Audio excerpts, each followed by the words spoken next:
Hello dear students, कैसे हैं आप लोग। मैं विक्रम, आपका कॉमर्स टीचर, स्वागत करता हूँ विभिन्न एकेडमी में। बेटा, जैसे कि आप लोगों को पता ही है, हम लोगों ने पार्ट ए क्लास 12 से चैप्टर 6 यूनिट 6 आप कह सकते हैं स्टाफिंग हमने स्टार्ट की थी, और इससे पहले 5 यूनिट हम कंप्लीट कर चुके हैं। पार्ट ए जो है principles functions of management, principles and functions of management है हमारा।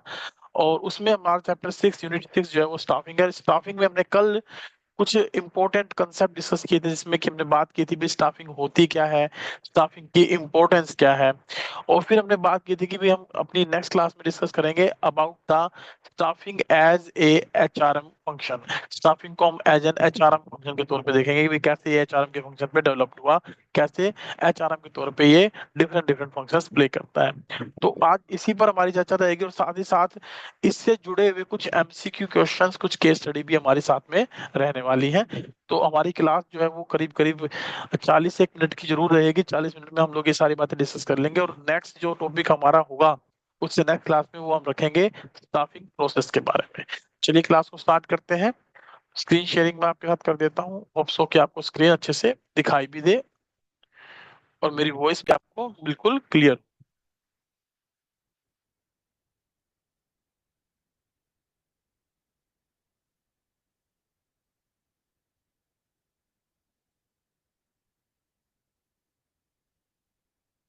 चलिए, कल हमने बात कर ली थी स्टाफिंग के बारे में, और स्टाफिंग के बारे में जो मेन पॉइंट हमने पढ़ा था वो सिर्फ यही समझा था कि एक्चुअल में स्टाफिंग है क्या। और उस स्टाफिंग में हमने ये समझा था कि स्टाफिंग जो होता है वो एक ऐसा फंक्शन होता है जिसमें right people at the right place at the right time हमारे पास आए। तो तीन बातें हमने उसमें पढ़ी थी। क्या? राइट पीपल, ठीक है, right people, right place at right time, at right time. ये तीन बातें जब हम देखते हैं तो उसे हम बोलते हैं स्टाफिंग। और फिर उसके बाद हमने बात की थी भी कैसे जो है स्टाफिंग को हमने एक वैल्यूएबल एसेट्स के तौर पे कंसिडर किया है। स्टाफिंग करने के लिए हमें किन किन चीजों की रिक्वायरमेंट होती है, स्टाफिंग की अलग अलग डेफिनेशन हमने देखी, और उसमें हमने बात की भाई इसमें बेसिकली हमें इन 6 पॉइंट्स पे फोकस करना चाहिए स्टाफिंग को एज ए प्रोसेस के तौर पे देखते हुए। पहला पॉइंट हमने पढ़ा कि भाई इसमें हमें चीजों को एक्वायर करना, यानी एक्विजिशन का मतलब है स्टाफ कहाँ से आएगा, उनको रिटेन करना जो ऑलरेडी हमारे पास स्टाफ है। फिर हमने देखा कि उनका डेवलपमेंट का काम कैसे होगा, उनका परफॉर्मेंस अप्रेजल, उनको प्रमोशन कैसे दी जाएगी, उनका जो है कंपनसेशन कैसे फिक्स किया जाएगा। ये सारी की सारी जो एक ह्यूमन कैपिटल के लिए रिक्वायर्ड चीजें होती हैं, इनके बारे में हमने स्टडी की, इसको एज ए प्रोसेस के तौर पे देखते हुए। फिर हमने बात की भाई जो स्टाफिंग होती है वो आज की डेट में एक ऐसा इंपॉर्टेंट कंसेप्ट हो गया है जिसमें एवरी सिंगल पर्सन और जो हमने एम्प्लॉयड कर रखा है वो ऑर्गेनाइजिंग के लिए बहुत ही इंपॉर्टेंट है, अल्टीमेट परफॉर्मर है। उसके बिना ऑर्गेनाइजेशन में कुछ भी पॉसिबल नहीं है। और स्टाफिंग को हमने एक मैनेजर फंक्शन के तौर पे भी देखा, जिसमें हमने देखा भी इसमें पोजीशंस को फिल करना और भरी हुई पोजीशन को फिल्ड रखना, ये इसमें एक सबसे जरूरी काम हमारा था। और इसमें हमारा जो वर्किंग स्टार्ट हो रही थी वो identification requirement of the workforce से स्टार्ट हो रही थी। उसके बाद रिक्रूटमेंट, प्लेसमेंट, प्रमोशन, ये सब एक्टिविटी हम परफॉर्म कर रहे थे। हमने एक बात ये भी समझने की कोशिश की थी यहाँ पर कि जो न्यू एंटरप्राइजेज होते हैं, न्यू एंटरप्राइजेज, उनके लिए प्लानिंग एंड ऑर्गेनाइजिंग जो है फंक्शन वो फॉलो करते हैं, और जो ऑलरेडी एग्जिस्टिंग फंक्शन होते हैं उनके लिए एक कॉन्टिन्यूस प्रोसेस होती है। तो यहाँ पर इससे रिलेटेड हमारा कोई एमसीक्यू क्वेश्चन हमसे बन सकता है, तो ये पूछ सकता है कि भाई जो स्टेटमेंट दे देगा जैसे staffing function follows the planning and organizing functions always, हर हर रोज या एवरी डे वो जो फॉलो करता है।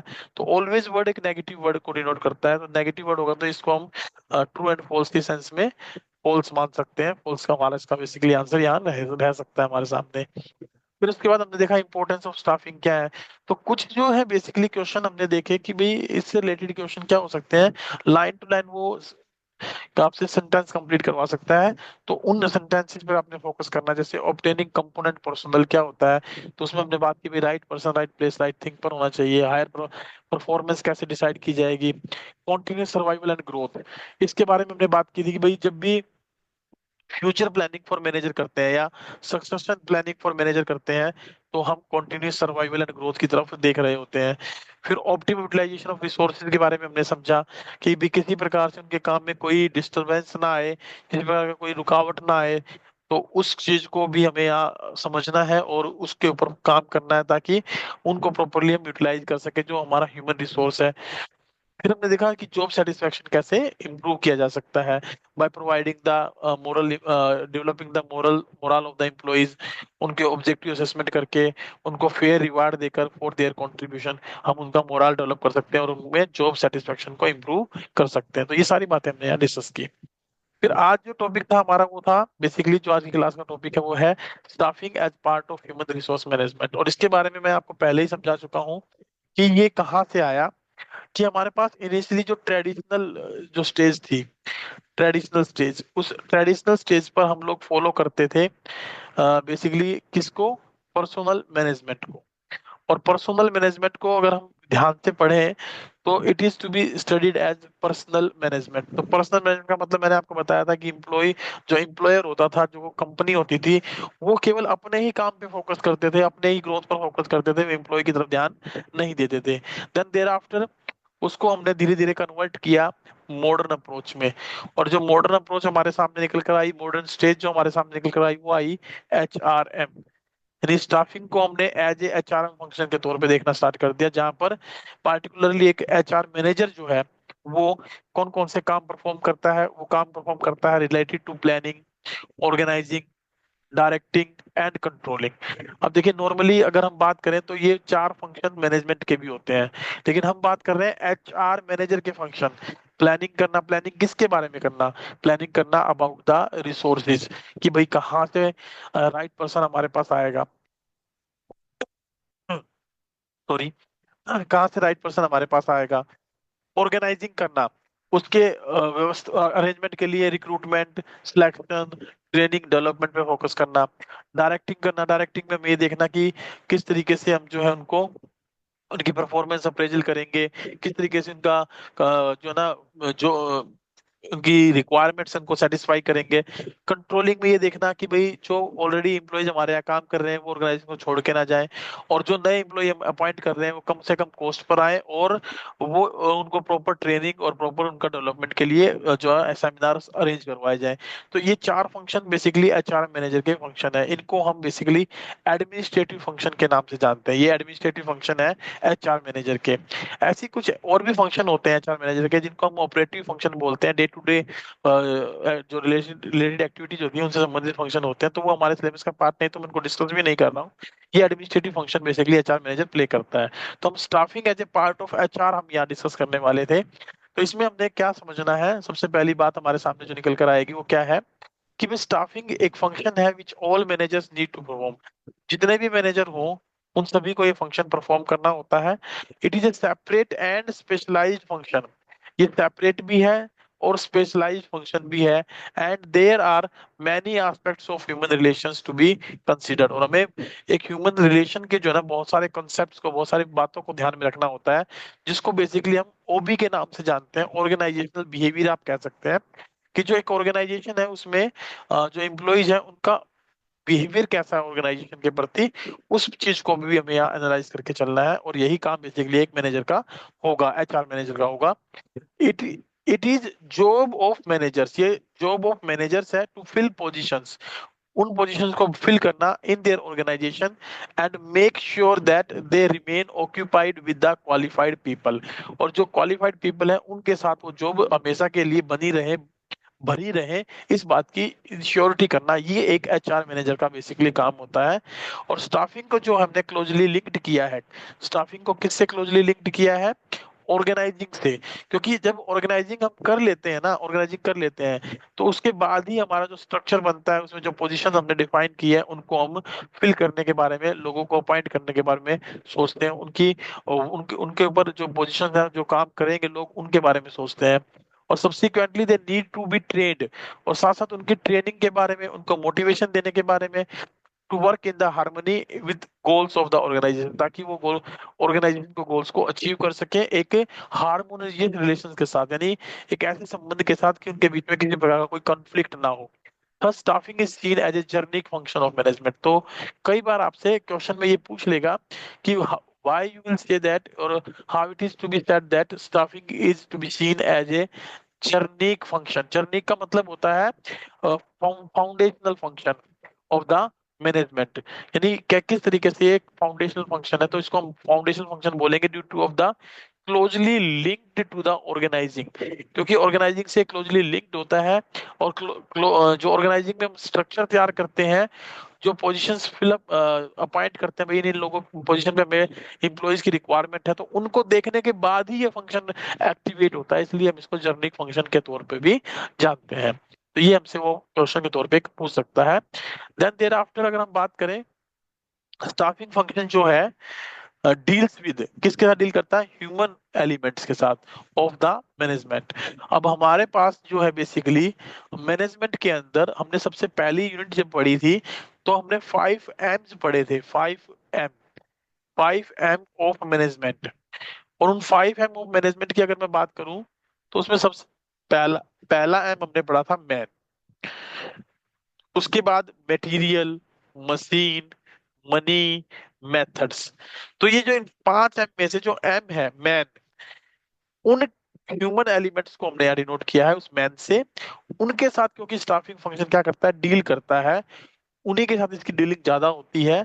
तो उनके साथ जो डीलिंग करता है, तो उनमें हर एक एस्पेक्ट की तरफ फोकस करके चलता है, ईच एंड एवरी एस्पेक्ट, भाई उनको किस चीज की रिक्वायरमेंट है, वो किस तरीके से जो है वर्क परफॉर्म करना पसंद करेंगे, उनको किस प्रकार का इन्वायरमेंट हम प्रोवाइड करेंगे, उनकी जो इच्छाएं हैं वो कैसी होंगी, उनको इच्छाओं को कैसे हम सेटिस्फाई करेंगे, ये सारी बातों पे हम मैनेजमेंट फंक्शन जो होता है इसके तहत देखते हैं, और स्टाफिंग फंक्शन इसमें हमारी हेल्प करता है।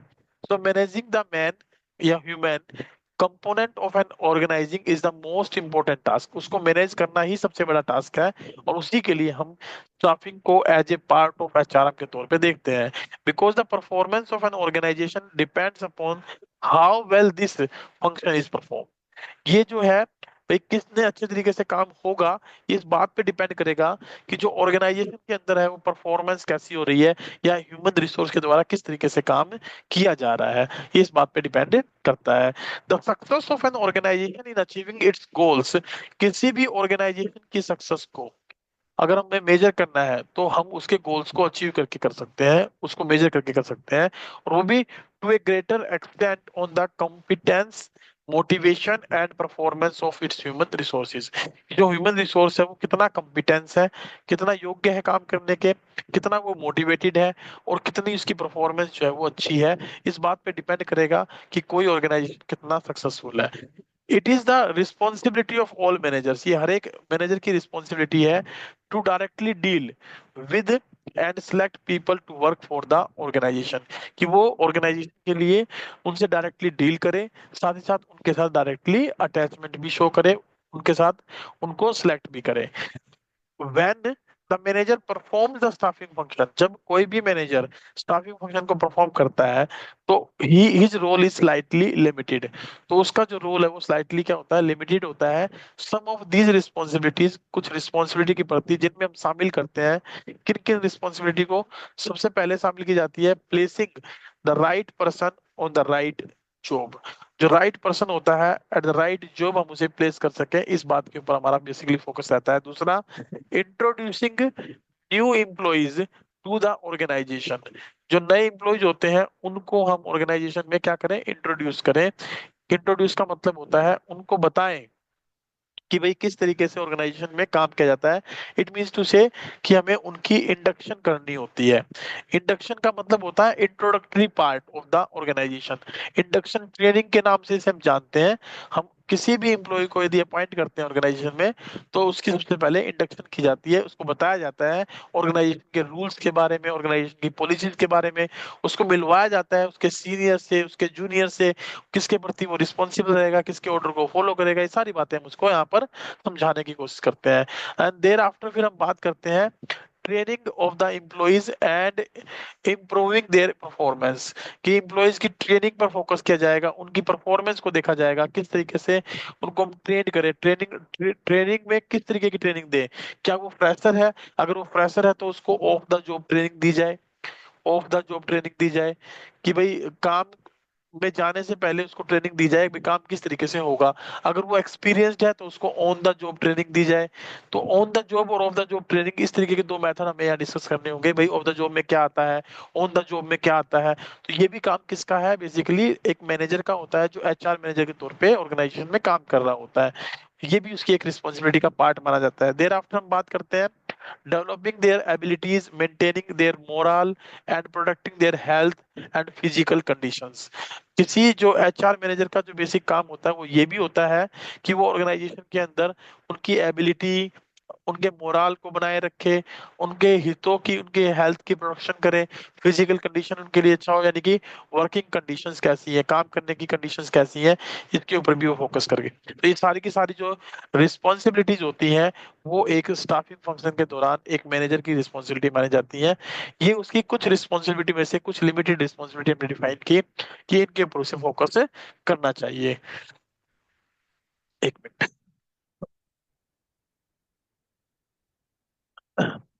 देर आफ्टर, यहाँ तक जो हमने बातें करी, अनीस, क्या वो बातें आपको समझ में आ रही है कि जो staffing as a part of HR manager है? हाँ बोलो। मैं कह रहा हूँ ऐसा समझ में आ रही है मुझे। हाँ, जो एचआर मैनेजमेंट है वो स्टाफिंग के तौर पे कैसे हेल्प करता है मैनेजमेंट के अंदर स्टाफिंग फंक्शन को परफॉर्म करने के लिए। एक्चुअल में आप इसको ये समझेंगे कि staffing is equal to, it is staffing is equal to HRM. और इसीलिए जो एचआरएम है उसके फंक्शंस में हमने planning, organising, directing and controlling को रखा है। इसमें देखिए स्टाफिंग मिसिंग है, इसमें स्टाफिंग मिसिंग है। और आपको मन में आ सकता है कि भाई एचआरएम के ये planning, organising, directing, controlling function ही क्यों है, स्टाफिंग क्यों नहीं है? क्योंकि हम स्टाफिंग को ही एचआरएम बोल रहे हैं और स्टाफिंग फंक्शन के बारे में बात कर रहे हैं। तो ये फंक्शन जो हम पढ़ रहे हैं, these are the functions of actually staffing, ये स्टाफिंग के फंक्शन है। इसलिए स्टाफिंग यहाँ पर इंक्लूड नहीं हो रहा है। ठीक है, ये बात आपने ध्यान रखनी है। आ सकता है मैच द फॉलोइंग में कि स्टाफिंग में कौन कौन से फंक्शन होते हैं, तो planning, organising, directing and controlling function को हम फॉलो करते हैं। और उसी के आधार पर हमने ये समझा कि मैनेजर जो होता है स्टाफिंग फंक्शन के दौरान या एचआरएम फंक्शन के दौरान, तो वो उसकी रिस्पॉन्सिबिलिटीज क्या क्या होती है। और साथ ही साथ हम ये भी बात करते हैं कि अगर ऑर्गेनाइजेशन मान लीजिए कोई छोटा है, in small organization, managers may perform all the duties related to the employees like salaries, welfare, working conditions। ये सब के बारे में जो है वो काम जो है करेगा अगर छोटा ऑर्गेनाइजेशन है। बट अगर ऑर्गेनाइजेशन ग्रोइंग है, नंबर ऑफ पर्संस जो है एम्प्लॉयड वो है जो बढ़ रहे हैं, और एक सेपरेट डिपार्टमेंट भी हम उसके लिए पॉइंट कर सकते हैं जिसको ही हमने क्या बोला है, HRD department, human resource department. वो केवल और केवल जो ह्यूमन पावर है, ह्यूमन कैपिटल है, उसकी ग्रोथ, उसकी सैलरी, उसके वेलफेयर, उसकी वर्किंग कंडीशन पे फोकस करेगा। अगर ऑर्गेनाइजेशन ग्रोइंग है और बड़ा है और उसमें काफी सारे जो है नंबर ऑफ एम्प्लॉइज इंक्रीज हो रहे हैं, is formed with has specialist in managing people. और याद होगा कि हमने कल एक बात की थी कि जो स्टाफिंग फंक्शन होता है वो लाइन फंक्शन भी है और एक स्टाफ फंक्शन भी है साथ साथ। लाइन एंड स्टाफ फंक्शन के तौर पे इसको हम समझते हैं। क्यों? क्योंकि इसमें ये एट इंडिविजुअल लेवल पे भी काम करता है और इसके साथ कुछ स्पेशलिस्ट भी ऐड होते हैं।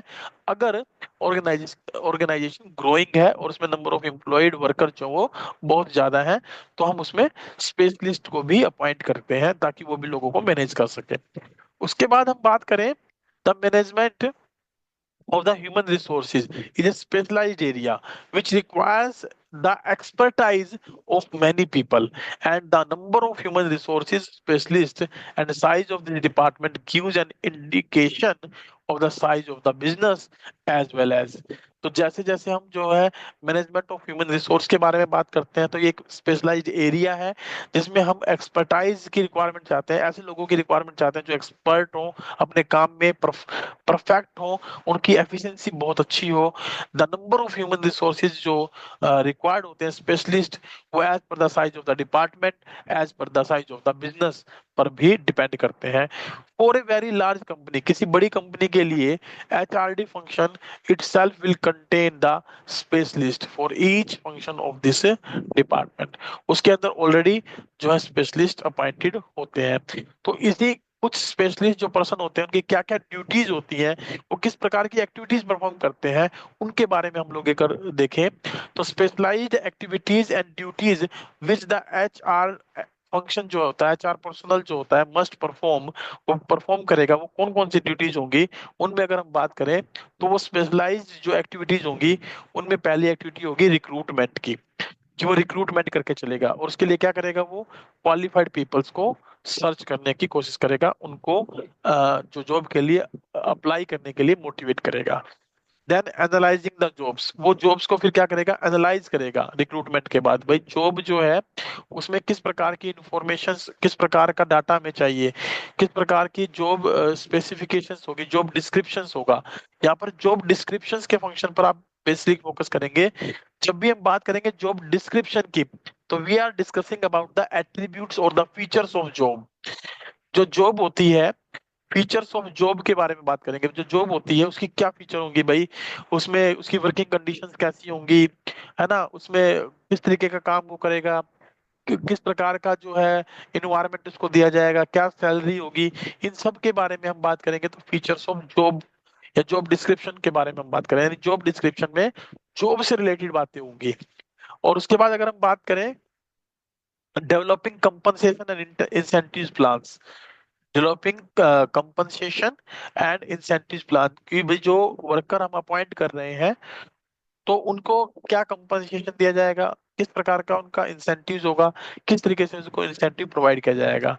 Training and development of employees for the efficient performance and career growth, जो मैनेजर होगा वो इस बात पे फोकस करेगा कि उनको ट्रेनिंग दी जाए, उनका डेवलपमेंट किया जाए, ताकि उनकी एफिशिएंसी बढ़े, उनका करियर ग्रोथ की तरफ जो है फोकस किया जाएगा।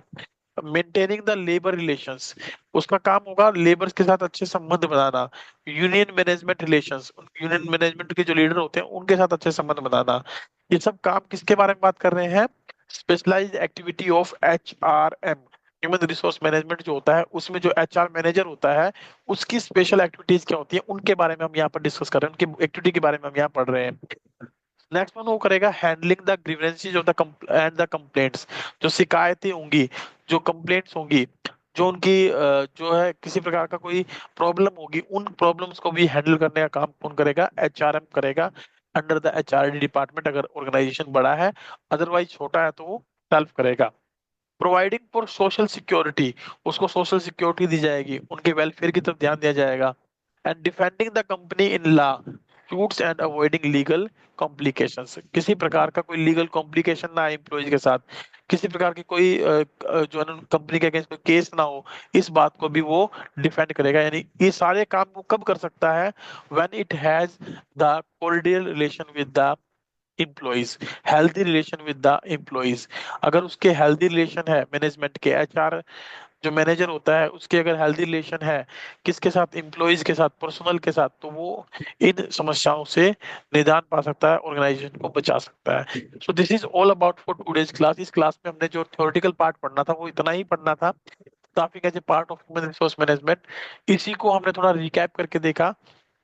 तो रिकैप में हमने स्टार्टिंग में पढ़ ही लिया था अभी स्टाफिंग क्या होती है, इसकी इंपॉर्टेंस के बारे में हमने पढ़ लिया था, और अभी अभी हमने पढ़ा as a part of human resource management. तो इतना जो पॉइंट हमने पढ़ा उससे रिलेटेड ये कुछ टॉपिक दिए गए, कुछ क्वेश्चन दिए गए हैं, इन क्वेश्चनों को हम थोड़ा सा आंसर देने की कोशिश करते हैं। पहला क्वेश्चन जो है अनीस आपके सामने है, आप इसका आंसर बताइए जरा, क्या हो सकता है। That a part of process of management which is concerned with obtaining, utilizing and maintaining a satisfactory and satisfied workforce। देखो, स्टाफिंग। हाँ ये एक पार्ट ऑफ प्रोसेस है, प्रोसेस का पार्ट है, उसमें हम सेटिस्फैक्ट्री और सेटिस्फाइड वर्कफोर्स के बारे में बात कर रहे हैं, और ऐसे रिसोर्स को ऑब्टेन करने के बाद बात कर रहे हैं, मेंटेन करने के बारे में बात कर रहे हैं। तो ये सारा का सारा फंक्शन किस में आता है हमारा, स्टाफिंग में। स्टाफिंग में। तो हम यहाँ पर फिल कर लेंगे अपना स्टाफिंग फंक्शन, ठीक है, स्टाफिंग के बारे में हम यहाँ पर इन्वॉल्व कर लेंगे। चलिए दूसरा क्वेश्चन जरा देख के बताइएगा क्या आंसर आएगा इसका। Dash recognizes the importance every single person employed by an organization. So staffing, yes, answer. हाँ बिल्कुल, it recognise the importance every single person employed by the organisation. तो स्टाफिंग जो है वो रिकॉग्नाइज करता है, तो staffing recognising this type of activity. Third one question देखे जरा, जो भी मैंने आपसे ऊपर भी डिस्कस किया था। Staffing function of management always follows the planning and organising function. Sir false है ये। हाँ, क्योंकि ऑलवेज जो वर्ड है ना यहाँ पर, always, that is a negative word. हमेशा तो ऐसा नहीं होता। क्यों नहीं होता ऐसा हमेशा, क्या कारण है? हमने बात की थी कि भाई प्लानिंग एंड ऑर्गेनाइजिंग जो फंक्शन होते हैं वो कोई भी ऑर्गेनाइजेशन तब फॉलो करता है जब वो न्यू हो, यस जब सर, वो वो नहीं। new, है ना।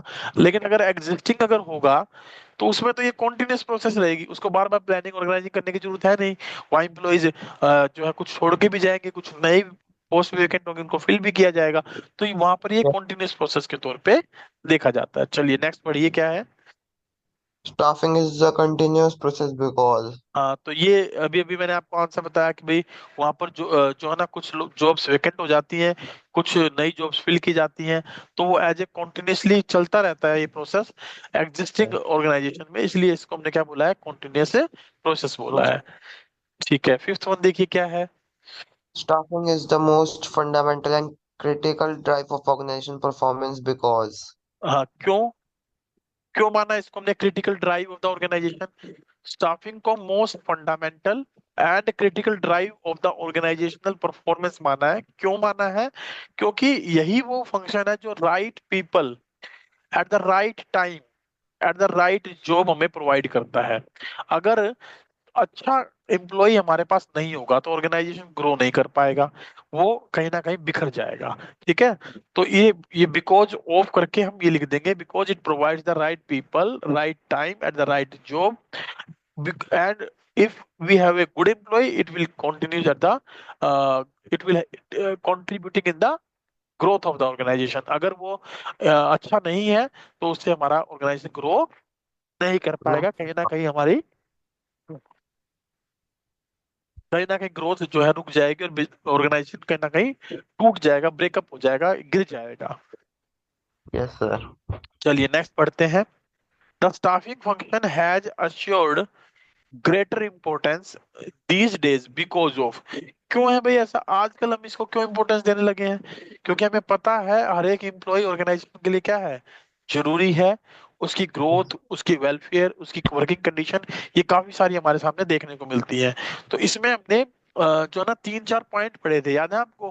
कि भाई उसकी ग्रोथ, उसके मोरल डेवलप, उसका जो है बिहेवियर कंट्रोल, ये सब बातों पे हमें फोकस करना होता है, इसलिए हम इसको इंपॉर्टेंट फंक्शन मानते हैं। क्योंकि इसके अंदर हम क्या क्या पढ़ते हैं, इम्प्लॉयज के ओबी को समझते हैं, उसका ऑर्गेनाइजेशन के प्रति किस प्रकार का बिहेवियर है उसके बारे में स्टडी करते हैं। तो ये एक पूरी लाइन थी हमारे सामने, उस लाइन को आप यहाँ पर जोड़ देंगे। वो लाइन एक्चुअल में क्या थी कि रैपिड जो टेक्नोलॉजीज बदल रही है, टेक्नोलॉजी में जो चेंज आ रहा है ना, तो उसकी वजह से हमें उनके बिहेवियर को समझने में दिक्कत होती है, तो इसलिए स्टाफिंग फंक्शन की हमें रिक्वायरमेंट होती है। दूसरा, ऑर्गेनाइजेशन का साइज बढ़ रहा है, चीज हो तो जाता है सर। हाँ। और दूसरा, फिर तीसरा हमने पढ़ा था human The being. complicated behavior of human being.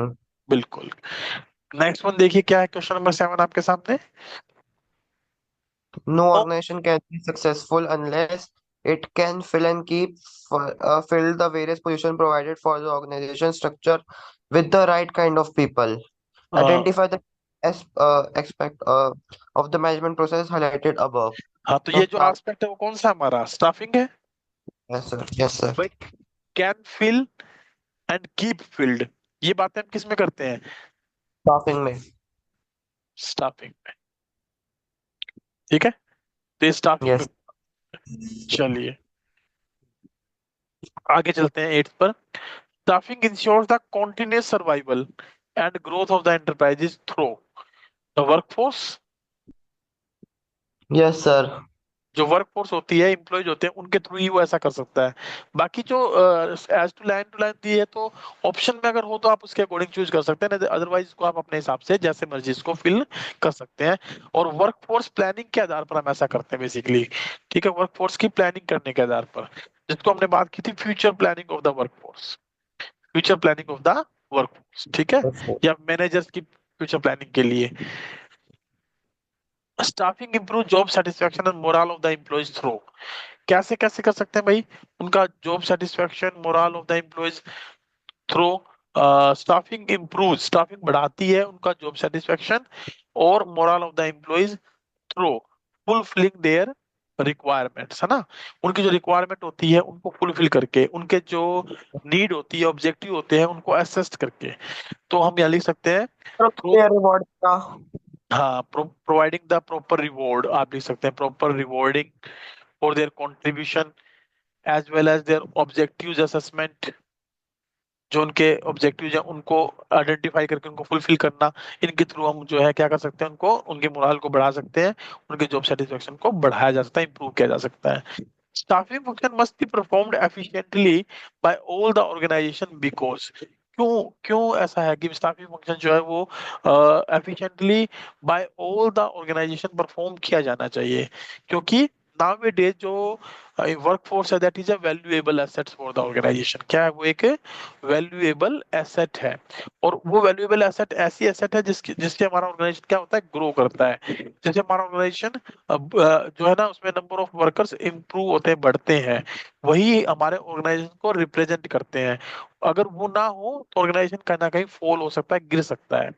तो जितने भी जो भी इम्प्लॉयज हम ऑर्गेनाइजेशन में इम्प्लॉयड करते हैं, लगाते हैं, वो अलग अलग प्रकार के हो सकते हैं, और इसीलिए ये एक जो है ना क्या होता था, स्टाफिंग फंक्शन वो performed efficiently by the all organization, हर एक ऑर्गेनाइजेशन के लिए इसको एफिशिएंटली परफॉर्म करना कंपलसरी हो जाता है, due to of the different kinds of workers also, we are valuable assets also, जो valuable assets है हमारे in the form of workers, वो अलग अलग प्रकार के हो सकते हैं, उनके अलग अलग ऑब्जेक्टिव हो सकते हैं, तो उनको मैनेज करने के लिए ये एफिशिएंटली परफॉर्म किया जाना जरूरी है, ताकि हमारी क्या ना हो, वेस्टेज ऑफ रिसोर्सेज ना हो, या किसी प्रकार का जो हमने ट्रेनिंग या डेवलपमेंट किया है, उनका वो खराब ना जाए, या अननेसेसरी हमारी कोई सिलेक्शन की कॉस्ट ना आए, रिक्रूटमेंट की कॉस्ट कॉस्ट ना आए, इसलिए ये फंक्शन प्रॉपरली परफॉर्म किया जाना जरूरी है।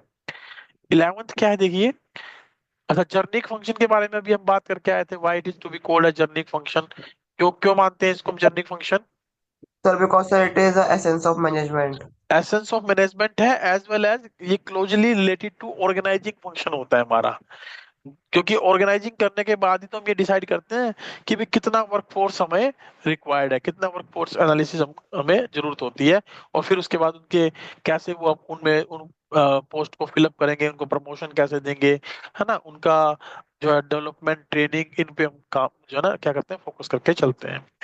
फिर हमारे पास आता है स्टाफिंग इज क्लोजली लिंक्ड, ये देखो ये इसका आंसर आ गया, is closely linked to the organising because, क्यों है क्लोजली लिंक्ड, क्योंकि इसी के आधार पर जो स्ट्रक्चर तैयार किया जाता है, ऑर्गेनाइजिंग के आधार पर जो स्ट्रक्चर बनता है ऑर्गेनाइजेशन के अंदर, उसी के आधार पर हम ये बात डिसाइड करते हैं कि उनकी प्रमोशन, उनका ट्रेनिंग, उनका डेवलपमेंट कैसे किया जाएगा। तो ये फिल इन द ब्लैंक से कुछ क्वेश्चंस है, ये आप अपना जो बुक को पढ़ोगे तो उनमें से आप इनको कंप्लीट कर सकते हो, तो ये आप खुद कर लीजिएगा। 13 14 आप ओके। देखिए, an organization grow and number of persons employed increases, a separate department called the, तो सेपरेट डिपार्टमेंट कौन सा डिपार्टमेंट होता है, that is your correct. HRM, या जिसको हम ह्यूमन रिसोर्स डेवलपमेंट डिपार्टमेंट बोलते हैं, क्या बोलते हैं, human resource development department, H, department. हाँ, HRM के अंदर, HRM के अंदर HRD डिपार्टमेंट बोलते हैं, जब ऑर्गेनाइजेशन ग्रो करता है तो HRD आएगा यहाँ पर बेसिकली हमारा आंसर, ठीक है। Staffing function has assumed greater importance these days because of, देखो ये आ गया, ऊपर जो क्वेश्चन आया था उसका MCQ बेस्ड क्वेश्चन आ गया, उसमें लिखा rapid advancement of technology, increasing size of organisation and complicated behaviour of human beings, इन सभी की वजह से, हाँ, ऑल ऑफ दीज, इन सभी की वजह से हम इसको ज्यादा इंपॉर्टेंस आजकल देने लगे हैं। Name the part of management process which is concern with obtaining, utilising, maintaining a satisfactory, ये सबसे ऊपर ही आया था हमारा, स्टाफिंग। तो इसमें स्टाफिंग आ जाएगा, ठीक है। तो ये यस सर। MCक्यू क्वेश्चन थे, और ये इससे रिलेटेड कुछ केस स्टडीज हैं, इनको कल हम अपनी क्लास में स्टाफिंग फंक्शन पढ़ने से पहले डिस्कस करेंगे थोड़ा सा, आप एक बार इनको जरूर रीड करके रखिएगा, और जो नेक्स्ट क्लास रहेगी वो हमारी रहेगी स्टाफिंग प्रोसेस पे, ठीक है। ओके तो सर। इसमें कुल 8 स्टेप रहेंगे, इनको हम वन बाय वन करके स्टडी करेंगे, यदि आपको यहाँ पर किसी प्रकार का कोई डाउट लग रहा है, कोई बात पूछने वाली है, तो आप पूछ सकते हैं। नहीं सर डाउट तो कोई नहीं है। तो आप जब भी जैसे नेक्स्ट क्लास आप लेंगे तो उसको थोड़ा सा एक बार एडवांस में रीड भी करके आए, और जो पिछला हम पढ़ चुके हैं उसको भी रिवाइज करें, क्योंकि 5 यूनिट में जो हमने पढ़ा है वो भी कहीं ना कहीं इन इस चैप्टर से हमारा एसोसिएटेड रहेगा। जैसे एसेंस ऑफ मैनेजमेंट हमने पढ़ा, तो हालांकि कोऑर्डिनेशन की बात हम वहाँ करते हैं, तो स्टाफिंग भी जरूरी है मैनेजमेंट के अंदर एक इम्पोर्टेंट फंक्शन के तौर पे देखा जाने वाला है, ठीक है ना। तो चलिए ठीक है, क्लास को यहाँ रुकते हैं। और अगर आपको लगता है कि क्लास के लिंक को हमें अपने दोस्तों से शेयर करना चाहिए तो आप उनको शेयर कर सकते हैं, और ताकि वो भी क्लासेस का बेनिफिट ले सकें। Thank you very much. आज के लिए केवल इतना ही, कल हम रखेंगे स्टाफिंग प्रोसेस के बारे में क्लास। ठीक है। Okay sir. Okay, okay bye, take care. Sir.